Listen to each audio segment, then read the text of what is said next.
रामो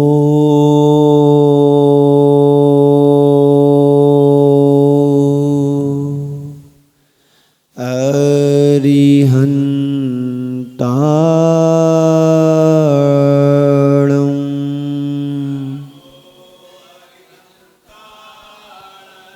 नमो सिद्धाणं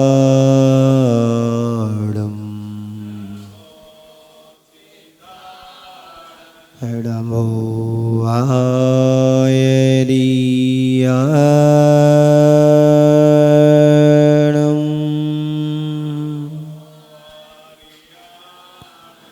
नमो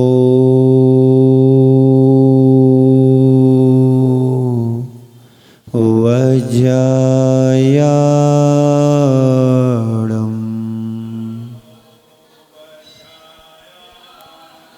नमो लोहि सविसाहुणं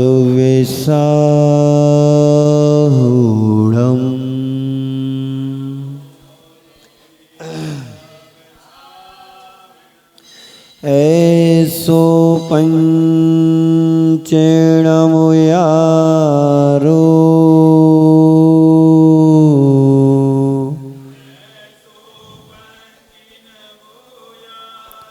सब पावपणाशिनो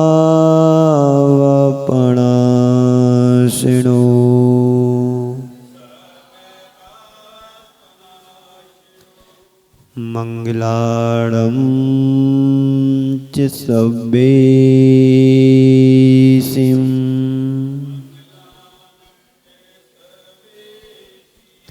परमं होई मंगलम्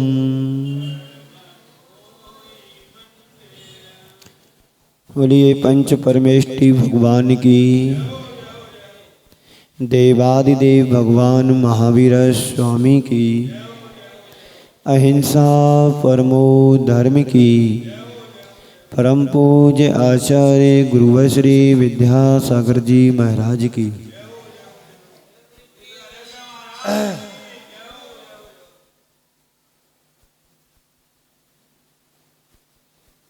ओम शांति।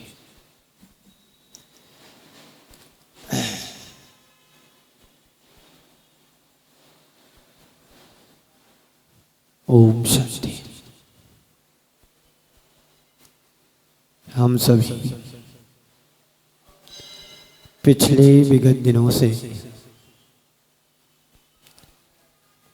धर्म की उपासना आराधना कर रहे हैं और इसलिए कर रहे हैं कि हमारा जीवन महान बने, हमारा जीवन अच्छा सुंदर बने। जीवन ही क्या, हमारा प्रत्येक पल अच्छा बने। इसी भावनाओं से प्रेरित होकर के हम सभी प्रभु की आराधना भक्ति करते हैं कि बहुत थोड़े क्षण हमारे जीवन में मिल पाते हैं जब हम भगवान की भक्ति और आराधना कर पाते हैं। यूं तो सारा समय हमारा संसार की गोरख धंधों में लगा रहता है और पूरा जीवन ही निकल रहा है। पिछले दिनों से सम्यक दर्शन के 8 अंगों की चर्चा हम आपके बीच में कर रहे हैं। पहले दिन हमने पढ़ा था निसंकित अंग। जीवन में किसी भी तरह की शंका संशय संदेह नहीं होना चाहिए, स्वयं के प्रति भी नहीं और औरों के प्रति भी नहीं। हमारे मन में कोई शंका डाउट नहीं होना चाहिए। उससे एक कदम आगे बढ़े। फिर कहते हैं किसी भी तरह की इच्छाएं भी हमारे आकांक्षाएं मन में नहीं पनपनी चाहिए, क्योंकि इच्छाएं व्यक्ति को संसार में भटकाती हैं और व्यक्ति की इच्छाएं कभी पूरी नहीं हो पाती हैं। और इच्छाएं पूरा करते करते जीवन पूरा हो जाता है, लेकिन व्यक्ति की इच्छाएं, आकांक्षाएं, भावनाएं पूरी नहीं हो पाती हैं। तीसरे दिन हमने पढ़ा था निसंकित निकांक्षित निर्बीज के संग, यानी स्वयं के प्रति और दूसरों के प्रति मन में किसी भी तरह की गिलानी नहीं होना चाहिए। आज हमें अमूढ़ दृष्टि अंग की बात समझना है। एक होता है मूढ़ और दूसरा होता है अमूढ़। मूढ़ता का अर्थ होता है हमारे अंदर की अज्ञानता, और अमूढ़ता का अर्थ होता है अज्ञानता से रहित। आज हमारे लिए इसी की बात को समझना है। कहते हैं संसार में दो तरह के लोग होते हैं। एक वो लोग होते हैं जो दूसरों से प्रभावित हो जाते हैं, छोटी छोटी बातों से प्रभावित हो जाते हैं, जरा जरा सी चीज़ों से प्रभावित होकर के अपने जीवन को बदल लेते हैं। दूसरे तरह के वो लोग होते हैं जो दूसरों से प्रभावित नहीं होते हैं। इसका तात्पर्य है कि जो अज्ञानी होता है, जो मूढ़ दृष्टि वाला होता है, वो तो हर किसी से प्रभावित हो जाता है, जहाँ चाहे वहाँ चला जाता है, जिसके सामने चाहे अपना सिर झुका लेता है। लेकिन जो ज्ञानी होता है, अमूढ़ दृष्टि वाला होता है, वो हर किसी से प्रभावित नहीं होता है, हर किसी के सामने अपना माथा नहीं टेकता है, नहीं झुकाता है। इसलिए आचार्य भगवान कहते हैं जो सम्यक दृष्टि, सच्चा सम्यक दृष्टि होता है, वो कहते हैं भयासा इसने लोभाश्चय कुदेवागम लिंगी नाम प्रणामम विनयम चैवे ना कुरियो शुद्ध दृष्टा। आचार्य भगवंत समंत्रभद्र महाराज श्रावकाचार्य में कह रहे हैं शुद्ध दृष्टा यानी शुद्ध सम्यक दृष्टि जीव, यानी ज्ञानी पुरुष जो इस संसार से जल्दी ही जल्दी मोक्ष होने वाला है, ऐसा सम्यक दृष्टि जीव हर किसी के सामने सिर नहीं झुकाता है। कुदेवागम लिंगी नाम भयासा इसने लोभाश्चय, भय के कारण, आशा के कारण, लोभ के कारण, स्नेह के कारण कुदेव आदि के सामने, अन्य मतों के सामने ना तो प्रणाम करता है, ना उनकी विनय करता है, ना उनको किसी तरह से अपना इष्ट मानता है। कौन नहीं करता? सम्यक दृष्टि जीव। और जिसके अंदर सम्यक नहीं है, सम्यक दर्शन जैसी भूमिका भी नहीं है, वो अपने लोभ, लालच, भय और स्नेह के कारण हर जगह अपना माथा झुका देता है। पर इससे क्या होता है? मान लीजिए आपके जीवन में कोई प्रतिकूलता चल रही है, संसारी प्राणी है, प्रतिकूलताएं आ जाती हैं, दुख संकट आ जाते हैं, परेशानियां जुड़ जाती हैं जीवन से।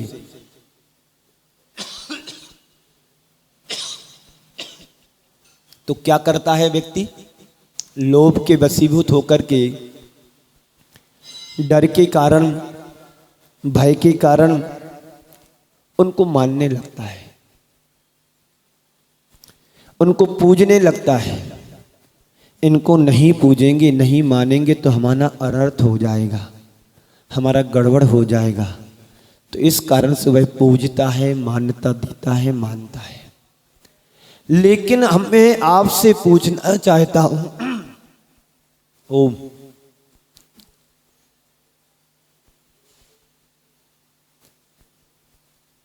खिंचाव हो रहा मेरे को। मैं बोल रहा था जो सम्यक दृष्टि जीव होता है वो किसी की तरह किसी के पास झुकता नहीं, जाता नहीं। मैं आपसे बोल रहा था, मान लीजिए आपके जीवन में किसी भी तरह की प्रॉब्लम आ रही है, व्यापार संबंधी हो, पारिवारिक संबंधी हो, घर मकान संबंधी हो, तो आप क्या करते हैं? थोड़ा सा किसी को पूछते हैं, लोभ आता है, आप उनकी कहे अनुसार आप वहाँ पर जाना शुरू कर देते हैं। कहाँ पर? जहाँ नहीं जाना चाहिए। इसी को बोलते हैं मूढ़ता। दो तरह की मूढ़ता होती है, एक उपासनागत मूढ़ता और एक आध्यात्मिक मूढ़ता। उपासनागत मूढ़ता का मतलब होता है हम कहीं पर भी जाकर के उनको पूजने लगते हैं, मानने लगते हैं, उनकी उपासना करने लगते। क्यों? आपको लोभ आ गया कि हम वहाँ जाएंगे हमारा काम बन जाएगा, वहाँ जाएंगे हमारा ऐसा हो जाएगा, हम वहाँ जाएंगे हमारी बाधाएं अलाए बलाए टल जाएंगी। मैं आपसे कहना चाहता हूँ, यदि तुम यहाँ पर परेशान हो, दुख संकट तुम्हारे जीवन से जुड़ रहा है, तो एक ही भाव तुम्हारा बिगड़ेगा, यह भाव। बात समझना है, बड़ी ध्यान देने की बात है। जो अज्ञानता पूर्वक हम कार्य करते रहते हैं, जरा सी घर में परेशानी आती है, दुकान में परेशानी आती है, घर में परिवार में दिक्कत आने लगती है, तो हम लोभ और लालच के कारण हम अन्य जगह जाकर के वहाँ पर हम समाधान ढूंढते हैं। संत कहते हैं तुम कहीं पर भी चले जाओगे तो तुम्हारा समाधान होने वाला नहीं है। क्यों नहीं होने वाला है? इसलिए कि कर्म पर वसई शांति, कर्मों के वशीभूत होकर के संसारी प्राणी संसार में भ्रमण कर रहा है, भटक रहा है, अटका हुआ है।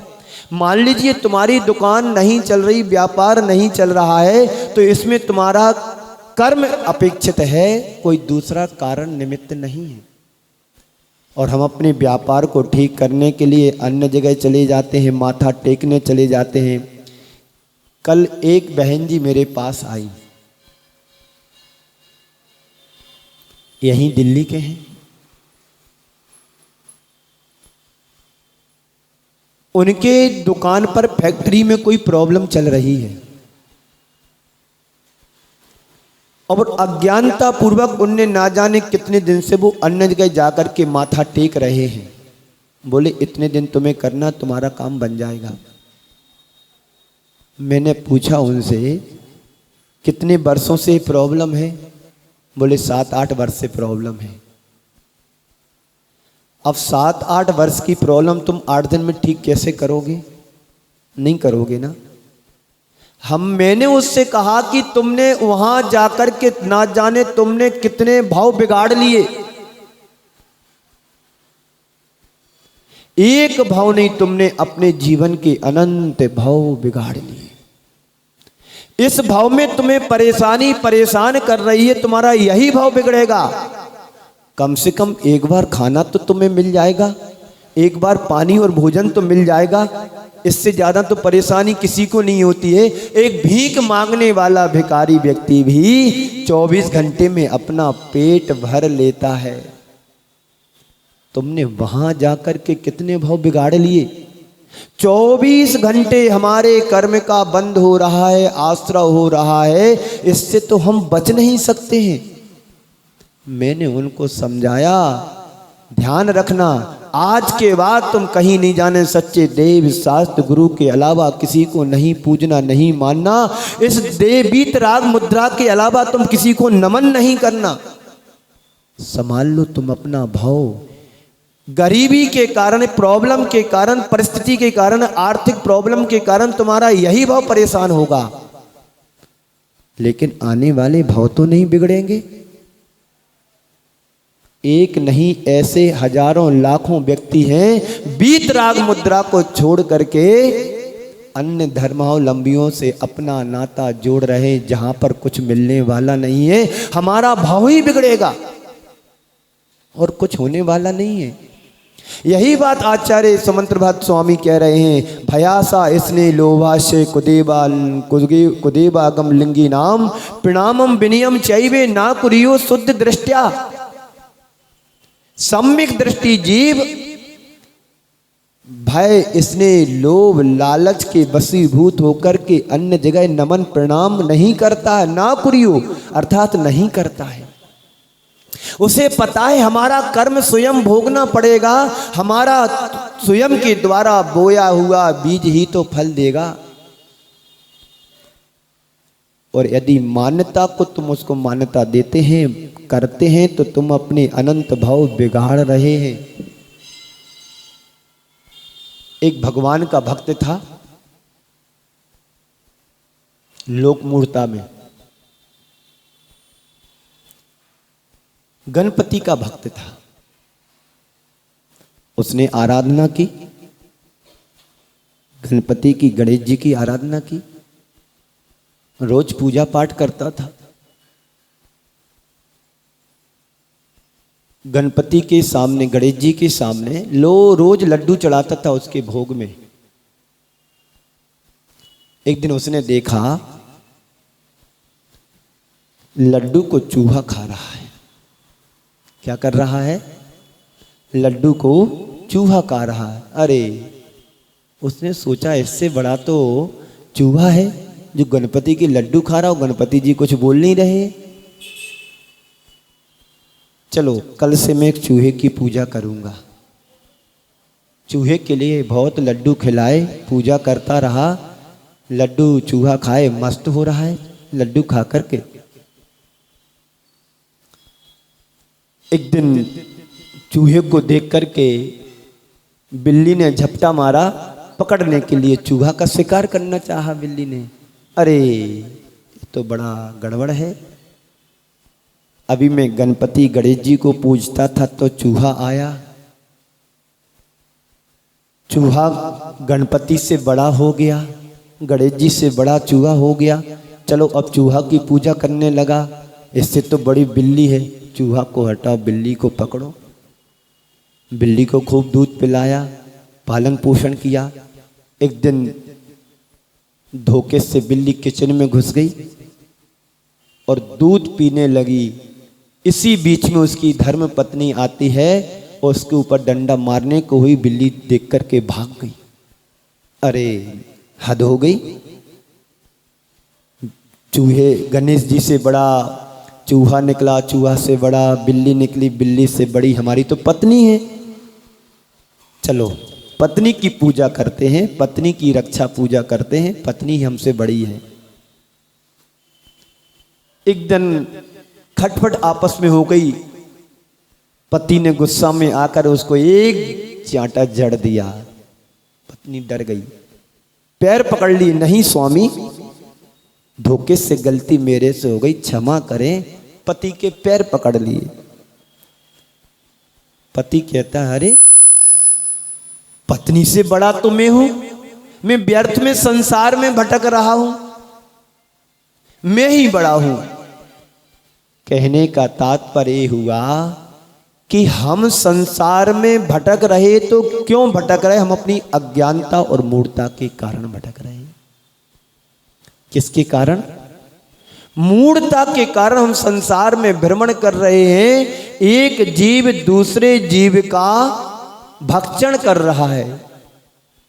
बड़ी मछली छोटी मछली को पकड़ता है, बड़ा आदमी छोटे व्यक्ति को पकड़ करके दबाव और प्रेशर देता है और अपना काम कराता है। इस संसार की नियति है। संत कहते हैं, इस संसार में यदि तुम्हें सच्चा देव शास्त्र गुरु का सानिध्य मिला है तो मिथ्या दृष्टि से बचो, मिथ्या से बच करके सम्यक दृष्टि की ओर अपनी दृष्टिपात करो। हमें ये पता होना चाहिए कि पूज्य कौन है और अपूज्य कौन है। हम अज्ञानता के कारण हम हर किसी को पूजने लगे, मानने लगे तो हमारा संसार बढ़ रहा है, घट नहीं रहा है। अमूढ़ दृष्टि का अर्थ होता है अज्ञानता से रहित, यानी ज्ञानी, ज्ञान। और जो ज्ञानी पुरुष होता है वो व्यर्थ के प्रपंचों में, संसार के खट कर्मों में नहीं उलझता है। वो कहता है जो कुछ भी हो रहा है हमारी अज्ञानता से हो रहा है, अब मुझे इसको प्रशय नहीं देना है, इसको मानना नहीं है। हमें अपने ज्ञान और ज्ञान की बात से मतलब है। हमें किसको पूजना है उसको पता होता है कि सच्चे वीतरागी ही सच्चे पूज्य हैं। इसके अलावा संसार में कोई पूज्य नहीं है। कौन है पूज्य? जिसने अपने जीवन में पूर्णता पवित्रता को प्रकट कर लिया है, जो अपने 18 दोषों से रहित हो गए हैं, हित उपदेशी हैं, सर्वज्ञ हैं, वीतरागी हैं। ऐसे प्रभु की मुझे आराधना और पूजा पाठ करना है जिससे हमारा संसार से मुक्ति हो, संसार से हमारा कल्याण हो। और हम किसको पूजने लगते हैं? रागी देसी मोही। छडाला में पढ़ा है, क्या पढ़ा है? कुदेव कुधर्म, कुगुरु कुदेव कुधर्म की सेवक, पोसे चिर दर्शन मोह एव, अंतर रागाधिक जे धरे, बाहर धन अमृत सने। आप जिनकी पूजा करने जाते हैं वो सर्वज्ञ नहीं है यदि, और यदि सरागी हैं तो आप उनकी पूजा करके क्या कर रहे हैं, क्या पाओगे? जो स्वयं संसार में भ्रमण कर रहा हो वो हमें संसार से पार करा सकता है क्या? बोलो, नहीं करा सकता है। जो स्वयं डूबने वाला है उस नाव पर यदि हम बैठेंगे तो हम स्वयं डूबेंगे कि नहीं डूबेंगे? बताओ, डूबेंगे। तो इससे फिर क्या करना चाहिए? बचना चाहिए। तो कौन है पूज्य? जिसने अपने जीवन में पवित्रता को प्राप्त कर लिया हो, जिन्होंने अपने जीवन में राग द्वेष क्रोध मान माया लोभ को नष्ट कर दिया हो, ऐसे अध्यात्म के प्रेमी तीर्थंकर भगवान ही पूज्य होते हैं, अन्य और कोई पूज्य नहीं होते हैं। हम मेरी भावना में पढ़ते हैं, जिसने राग द्वेष का मादक जीता सब जग जान लिया। जिसने राग देश मोह का मादक जीता सब जग जान लिया, और सब जीवों को मोक्ष मार्ग का निष्प्रय हो उपदेश दिया। बीत रागता का उपदेश मुझे दे रहे हैं अपनी मुद्रा से। आप दर्पण के सामने क्यों जाते हैं? हम दर्पण के सामने इसलिए चले जाते हैं कि हमारे चेहरे पर कोई किट्टीमा कालीमा कोई धब्बा तो ना लगा हो। और दर्पण के ऊपर यदि गंदगी लगी होगी तो तुम्हारा चेहरा साफ स्वच्छ दिखाई नहीं देगा। देगा कि नहीं देगा ना? तो जिस तरह से तुम साफ स्वच्छ दर्पण को रखना चाहते हैं, तो संत कहते हैं तुम अपने जीवन को साफ और स्वच्छ बनाना चाहते हो तो तुम अपने एक आदर्श दर्पण को सामने रखो। वो आदर्श दर्पण कौन होगा? बीतराग प्रभु होंगे, बीतराग गुरु होंगे, बीतराग शास्त्र होंगे। सच्चे शास्त्र, सच्चे गुरु, सच्चे देव ही हमारे बीतरागी दर्पण हैं। जिस दर्पण में तुम झांकोगे तो तुम्हारे बाहर की गंदगी नहीं, अंदर के कर्म दिखाई देंगे। जब तुम्हें अंदर के कर्म दिखाई देंगे तो तुम्हें पता पड़ेगा कि हम कितने अभी पतन की ओर हैं। पतन की ओर जा रही हमारी जीवन की डोर, इसको बचाओ, इस मिथ्यात से बचो। मिथ्यात हमारे जीवन का पतन कराने वाला है, पतन कराता है हमारी अज्ञानता, हमारा मिथ्यात, हमारा प्रमाद। लेकिन सम्यक दृष्टि जो जीव होता है इनसे बचता है, अपने आत्मा को उत्थान की ओर बढ़ाता है। तो भयासा इसने लोवास्य कुदेवा गमलिंगी नाम प्रणामम विनयम चैवे ना कुरियो शुद्ध दृष्टा। शुद्ध सम्यक दृष्टि जीव इन सारी चीज़ों से बचता है, और एक सम्यक दृष्टि जीव भगवान की भक्ति करता है, पूजा पाठ करता है, जिससे उसका संसार का अंत होता है। एक बार गुरुदेव के चरणों में एक कोई मध्य प्रदेश के नेता महोदय जी पधारे। बात 1994 की है। उन्होंने आकर के किसी व्यक्ति से पूछा कि गुरुदेव के बाबा के चमत्कार क्या है? तो उनसे कहा गया बाबा का चमत्कार तो यही है कि हम जैसे युवा संसार को छोड़ कर के, विलासता को छोड़ कर के, राग देश मोह को छोड़ कर के बीतरागता की ओर जुड़ रहे हैं। इससे बड़ा बाबा का चमत्कार और क्या होगा? इस बात को सुनकर के वो महोदय जी बड़े प्रभावित हुए। गुरुदेव से फिर आशीर्वाद लिया और काफी समय तक वो अपने राजनीतिक पद पर रहे। तो कहने का मतलब यह है, एक वह व्यक्ति है बाहर के चमत्कारों से प्रभावित हो जाता है, तात्कालिक थोड़ी सी अनुकूलता बन जाती है, उससे प्रभावित होकर के अपने अनंत भवों को बिगाड़ लेता है। और एक वह सम्यक दृष्टि जीव होता है जो अध्यात्म और बीतरागता से प्रभावित होकर के मोक्ष मार्ग पर बढ़ जाता है, अपने जीवन का उत्थान और कल्याण कर लेता है। आप बाहर के चमत्कारों से प्रभावित होते हैं कि अध्यात्म के चमत्कार से प्रभावित होते हैं? अपने अंदर झांक कर के देखो, अपने भीतर झांक कर के देखो कि हम बाहर के चमत्कार से प्रभावित हो रहे हैं कि अंदर की आत्मा के मर्म से जुड़ कर के अपने आप को प्रभावित कर रहे हैं। कल मैंने कहा था, चर्म, मर्म, कर्म और धर्म। चर्म से प्रभावित होने वाला व्यक्ति अज्ञानी माना जाता है और आत्मा से प्रभावित होने वाला व्यक्ति ज्ञानी माना जाता है। आज बात इसी की है, अमूढ़ दृष्टि बनना है, मूढ़ दृष्टि नहीं। मूढ़ तो हम अज्ञानता के कारण संसार में जन्म जन्मांतर से बनते चले आए हैं। मूढ़ यानी मूर्ख, जो हे उपादेय का ज्ञान ना रखता हो, जो आत्मा अनात्मा की पहचान नहीं कर पाता हो, जो अच्छे बुरे का भान नहीं रखता हो, वही तो मूढ़ है। और ज्ञानी कौन है? अमूढ़ दृष्टि कौन है? जिसको हे उपादेय में परिचय करके उपादेय क्या है उसको स्वीकार करता है, हे क्या है उसको छोड़ देता है। एक पक्षी होता है, एक बगला होता है और एक हंस होता है। बगला क्या करता है? उसका ध्यान रहता है मछली को कैसे पकड़ना है। और एक हंस होता है, उसी सरोवर में बगला भी रहता है, उसी सरोवर में हंस भी रहता है। कहते हैं हंस मोती को चुनता है और बगला मछली को चुनता है। तो संसार में भी इसी तरह के दो प्रकार के प्राणी हैं। अज्ञानी प्राणी तो बगला की तरह है और ज्ञानी प्राणी हंस की तरह हैं। अज्ञानी प्राणी मूढ़ कहलाते हैं और ज्ञानी प्राणी अमूढ़ दृष्टि अंग के धारी बन जाते हैं। उनकी दृष्टि में मात्र सम्यक्त रहता है और सम्यक्त के अलावा वो किसी को प्रणाम नहीं करता है, किसी को नमन नहीं करता है। उसको पता है कि देव शास्त्र गुरु ही हमारे लिए प्रणाम योग्य है, इसके अलावा और कोई दूसरा नहीं है।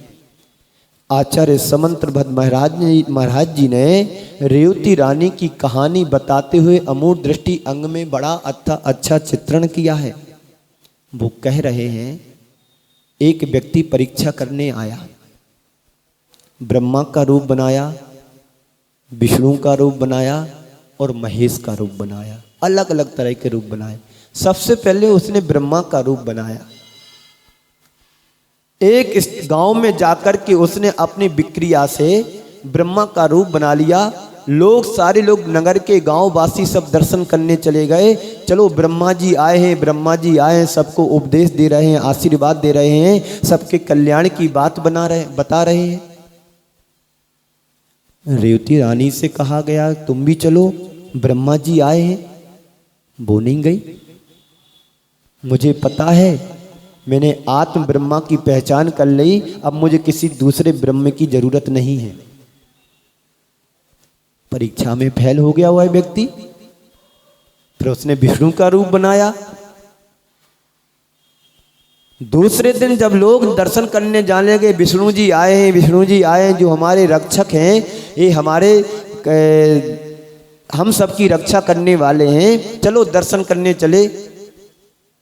फिर भी नहीं गई वो। ना ब्रह्मा होते ना विष्णु होते, हमारे तो एक ही परमात्मा है जो आत्म ब्रह्म है। तीसरे दिन उसने तीसरा रूप बनाया कि चलो ब्रह्मा विष्णु महेश आए, अब तो चलेगी जे, दर्शन करने जाएगी। नगर के सारे लोग दर्शन करने जाते रहे, लेकिन रेवती रानी दर्शन करने नहीं गई।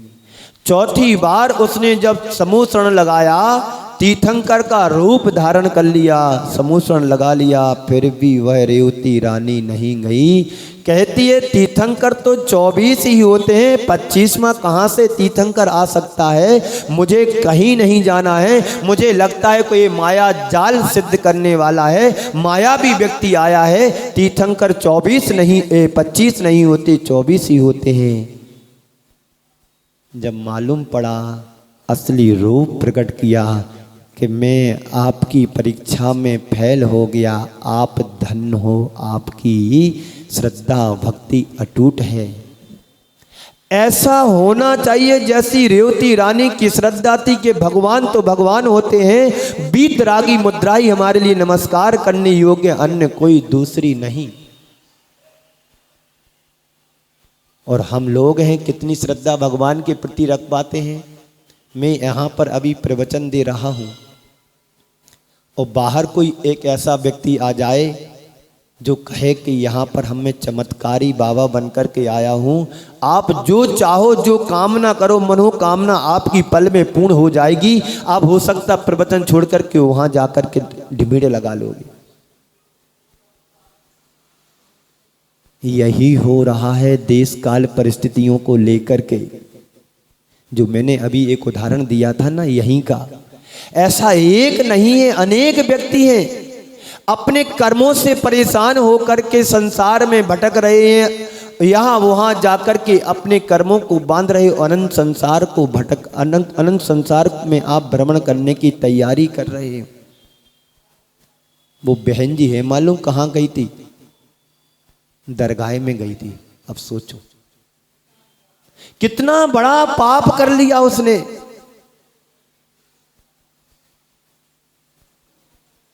क्या पाया उसने? कुछ नहीं। मैंने उससे कहा सच्ची श्रद्धा से भगवान को नमन कर लो, तुम्हारे सारे कर्म नष्ट हो जाएंगे। निगत्ति निकाचे जैसे कर्मी भगवान के मात्र दर्शन करने से दूर हो जाते हैं। दर्शनम देव देवस्य दर्शनम पाप नाशनम दर्शनम स्वर्ग सोपानम दर्शनम मोक्ष साधनम।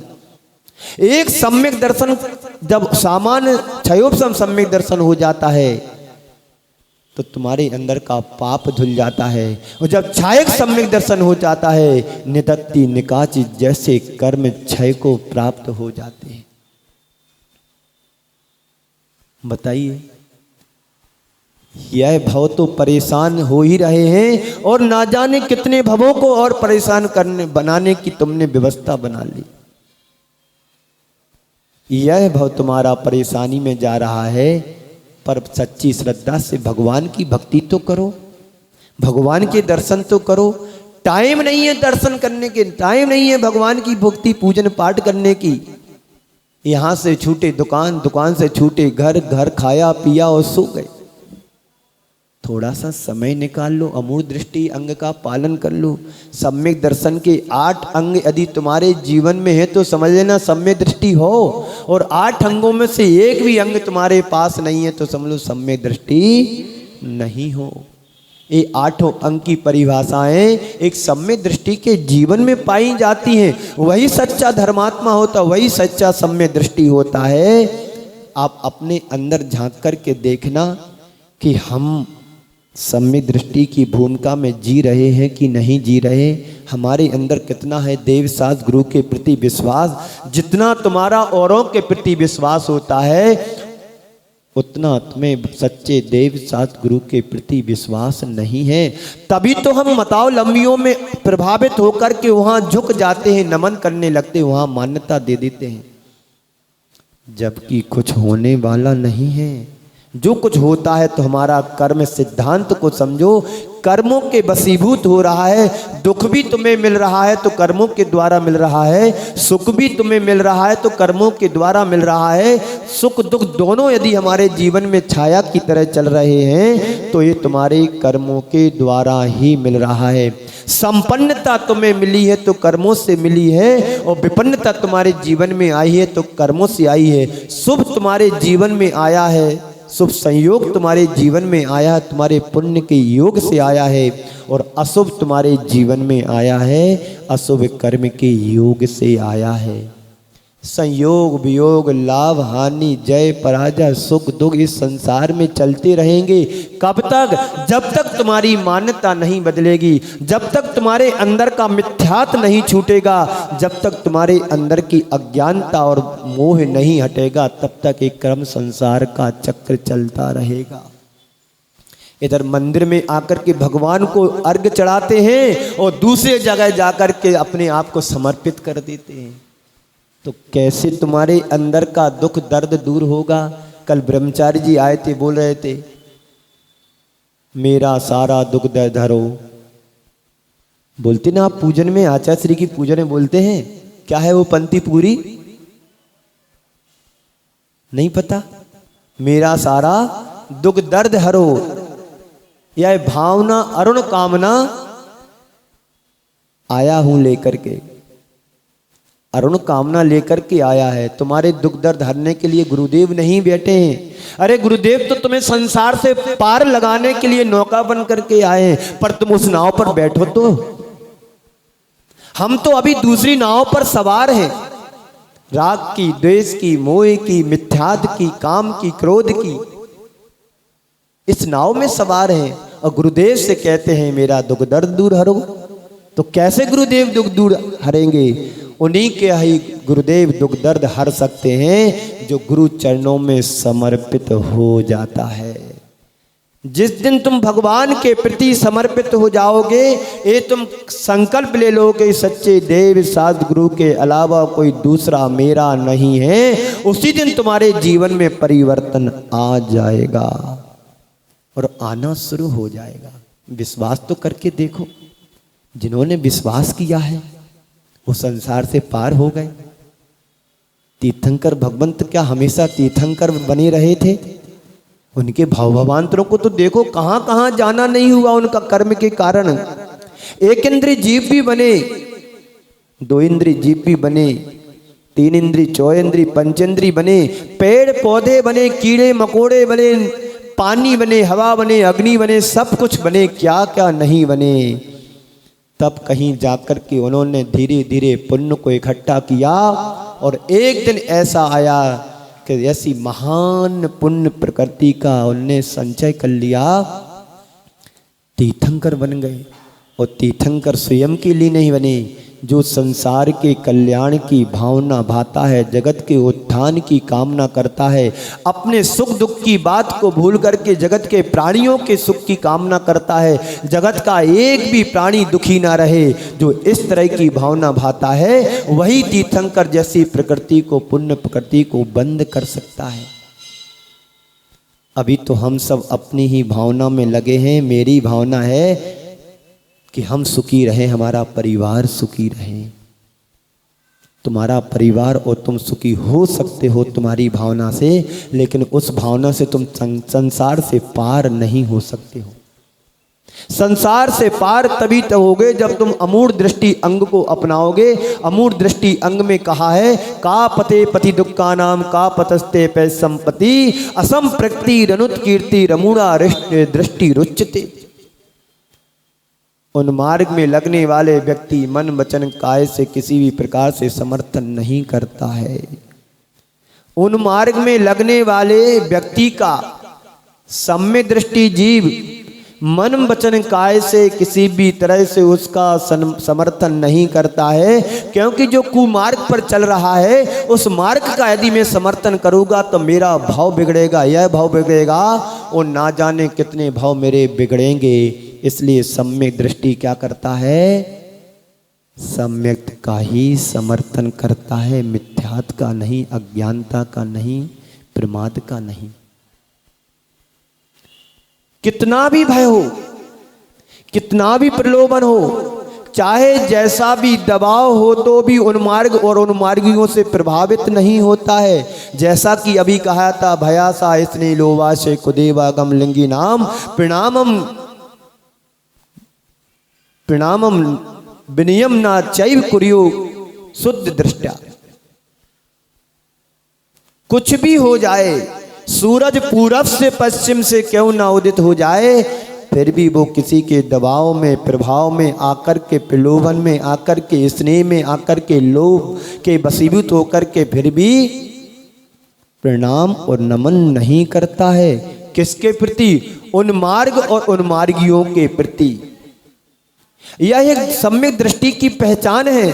अपने मन से पूछो, अगर कोई तुम्हें घटना या कोई तुम्हें ऐसा प्रभावित कर दे तो तुम तुरंत उसके पास जाकर के उसका ही हो जाते। ऐसे बहुत से लोग हैं, बहुत क्या पूरा संसार ही इसी से प्रभावित हो रहा है।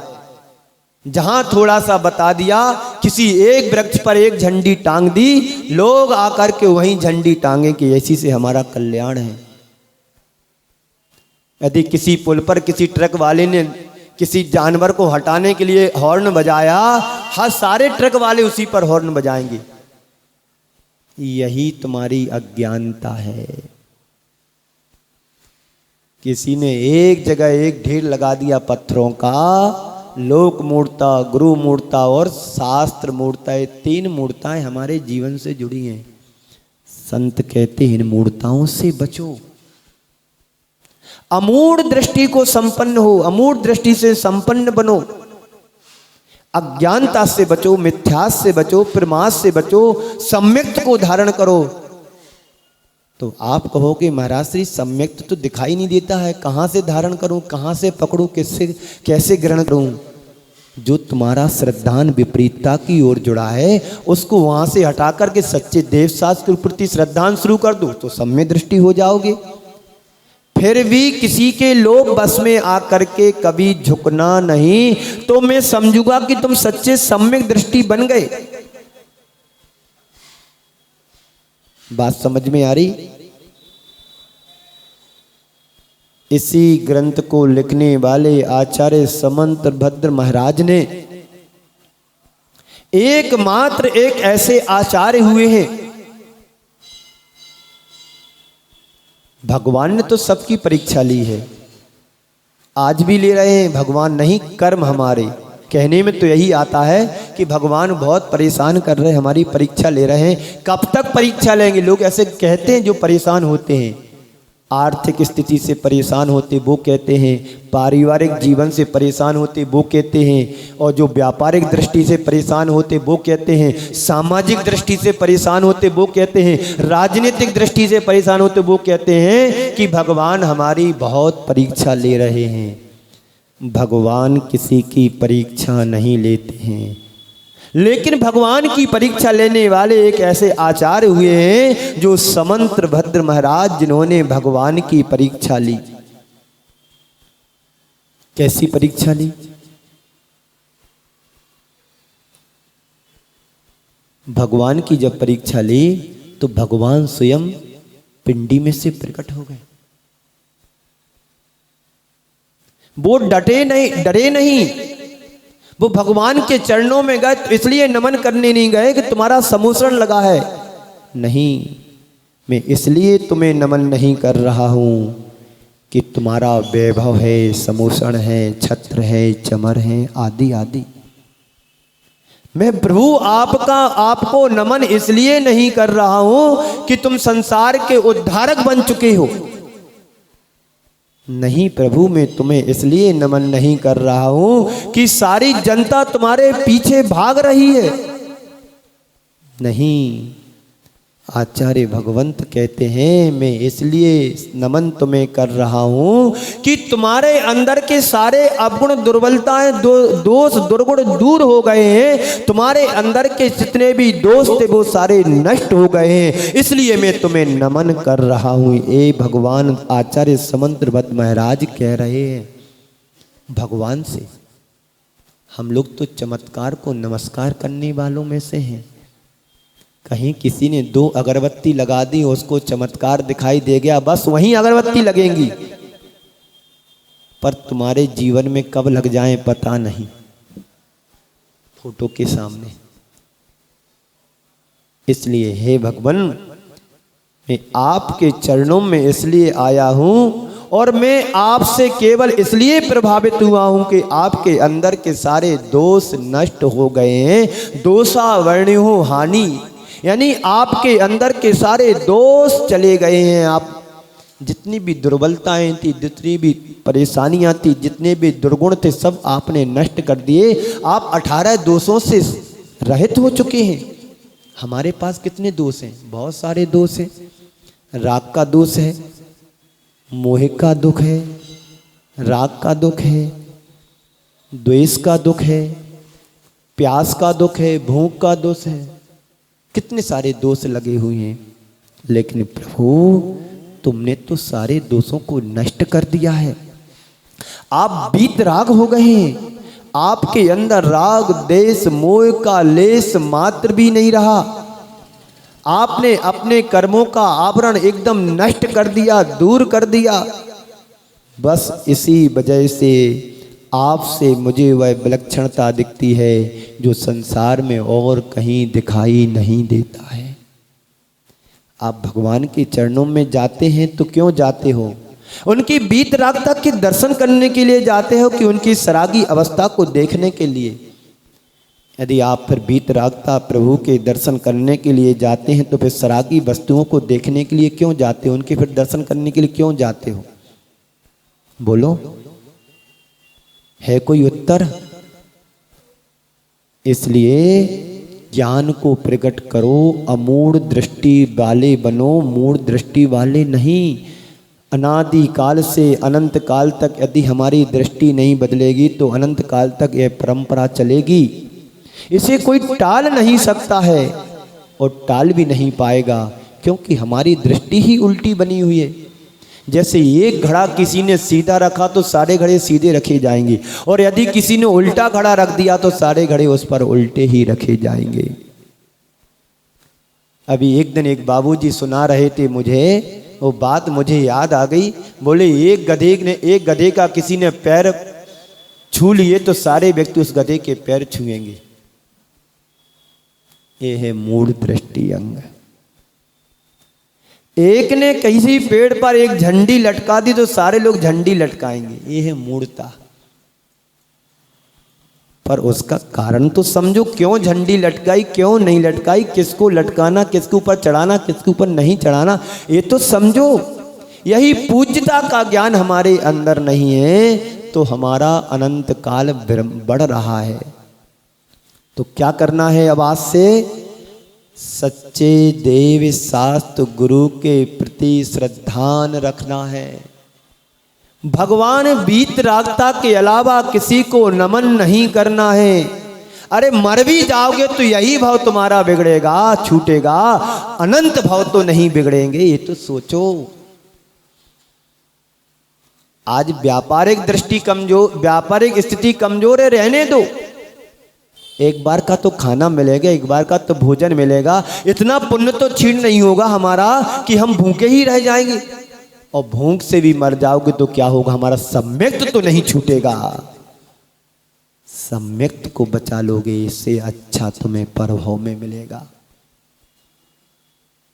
है तुम्हारी श्रद्धा ऐसी, है तुम्हारा मनोबल ऐसा कि हमें देव साथ गुरु के अलावा किसी को नमस्कार नहीं करना है, देव साथ गुरु के अलावा मुझे किसी को नहीं मानना है।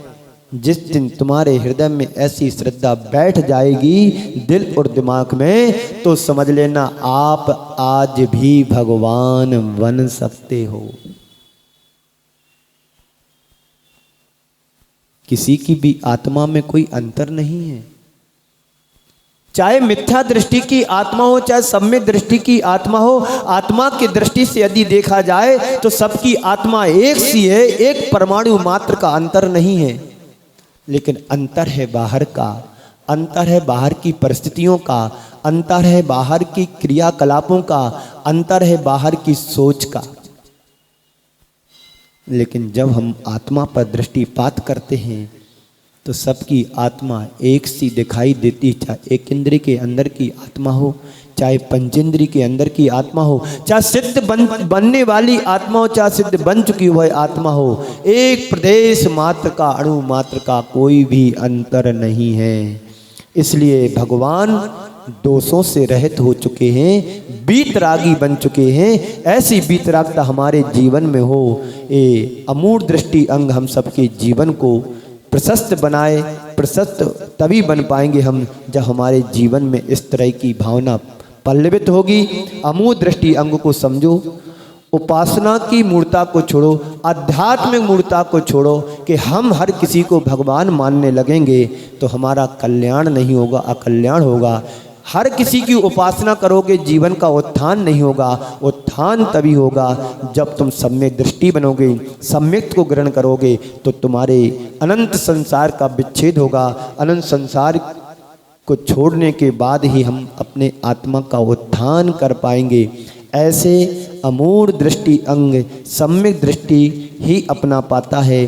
धीरे धीरे हमारी प्रगति हो, आज नहीं तो कल हमारी आत्मा का उत्थान हो, कल्याण हो। इसी मंगल पुनीत भावना के साथ में अपने जीवन को परिवर्तित करें, परिमार्जित करें और अपने जीवन को सुंदर बनाने का प्रयत्न करें, अच्छा बनाने की सोचें। बुरे तो हम जन्म जन्मांतरों से बने हुए हैं, लेकिन एक बार प्रभु से नाता जोड़ लो तो तुम्हारा अनंत संसार पल में दूर हो सकता है। एक पल में, जब कहते हैं एक समय में, एक क्षण में जब 7 राजू की यह जीव यात्रा कर लेता है तो एक क्षण में मोक्ष भी चला जाता है। तो फिर क्यों नहीं हम अपने एक एक क्षणों को बड़ी अच्छे से जतन से परिमार्जित करें, जिससे हमारी आत्मा का परिमार्जन हो, जो अनंत काल से मिथ्यास से ग्रसित है, कुदेव आदि से, कुदेव कुगुरु से, कुदेव से, कुधर्म से बचने का पुरुषार्थ करो। तीसरी ढाल शाम को प्रारंभ हो चुकी है, बड़ा अच्छा सुंदर चित्रण वहाँ चल रहा है। आप सभी लोग समय निकाल करके उसका स्वाध्याय करें, स्वाध्याय का लाभ लें। बहुत थोड़े दिन बचे हुए हैं, बस आपके 30-35 दिन, 36 दिन और आपके यहाँ के चातुर्मास के शेष रहे हैं। इनका लाभ ले लो, फिर तो वही घोड़ा, वही मैदान मिलेगा ना, फिर तुम्हें महाराज मिलेंगे। महाराज भी मिल जाएंगे, लेकिन सच्चा राह और दिशा दिखाने वाले बड़े दुर्लभ महाराज होते हैं। वे दुर्लभ प्राणी भी होते हैं जो उनके मार्ग को स्वीकार करके चलने के लिए आगे बढ़ते हैं। हम अपनी अज्ञानता को मिटाएं, मूढ़ता को मिटाएं और अमूढ़ दृष्टि का पालन करें, जिससे हमारी आत्मा का कल्याण हो। इसी मंगल पुनीत भावना के साथ हम अपने आप को आगे बढ़ाने का प्रयास करें। बोलिए परम पूज्य आचार्य गुरुवर श्री विद्यासागर जी महाराज की। मुनि श्री अरय सागर जी महाराज की।